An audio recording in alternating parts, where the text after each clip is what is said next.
Now I want to switch over to the immigration deal. This is different from I believe I will oppose. I'll get my voice back. I'll be full blow. I will oppose any deal that does not include a wall.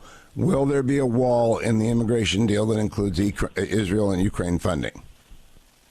Oh, well, that's a great question. It really is about more than the wall, though. You're right. That's a critical priority. But we passed H.R. 2 almost 8 months ago, and that was our signature piece of legislation that secured the border because we restored the Remain in Mexico policy that worked so effectively under the Trump administration. We ended the catch and release program. Secretary Mayorkas admitted over the last week that 85% of the people that are coming across that border illegally are just released into the country.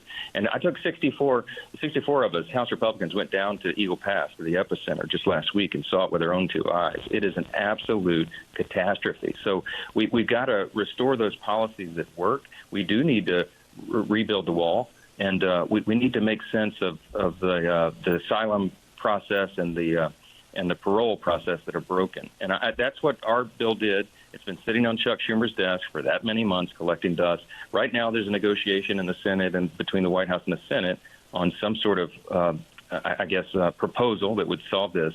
But we have yet to see the text of it. And I'll just say I'm cautiously optimistic, Hugh. We'll have to see what develops. Well, let me repeat, though, very specifically. I am looking for one thing and one thing only. If the wall is not in there, authorized and appropriated, construction underway before anything else kicks in. I mean, really, notwithstanding any other law language, you know the language to write, Mr. Speaker, I will be against it. Will that kind of language, that kind of guarantee of 900 miles of wall be in this bill, or you will not support it? Well, we're fighting for it vigorously. We tied the border fight. You mentioned Ukraine funding and all the supplemental funding. The president came forward with his national security supplemental proposal, and we said those are not issues to be tied together. Israel and Ukraine are separate and distinct. We have to support Israel as a top priority. Ukraine's important as well. But we cannot be involved in securing the border of Ukraine or other nations until we secure our own. And so that border fight is coming, and we're going to die on that hill, Hugh. I mean, that is critically important to the American people. By the way, it's about an 80-20 issue. I mean, 80% of the country says it's an emergency or a serious issue that must be addressed. So we're fighting for it. The wall is a critical piece of that. But I'll tell you, the Remain in Mexico policy, for example, when we were down on the Border Patrol agents and the sheriffs who are in charge of patrolling down there doing their dead level best, they said if the president would issue an executive order tomorrow to reinstate Remain in Mexico, they think that would stem the flow by like 70%.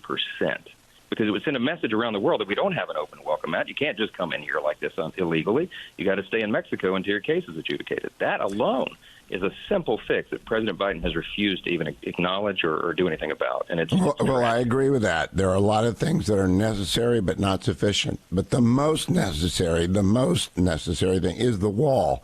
And so if you're laying out the stuff on the hills on which you will die, you've got to, I think, communicate to the Senate that you're going to not support a deal that doesn't have the wall in it. Are you communicating that?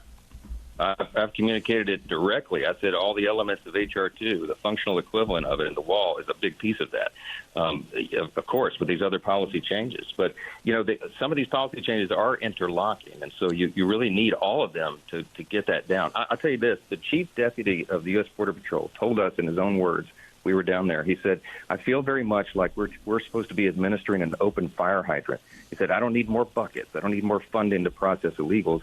He said, I need them to turn off the flow. And that's what we are working to do. And the wall, to your point, is a big piece of that.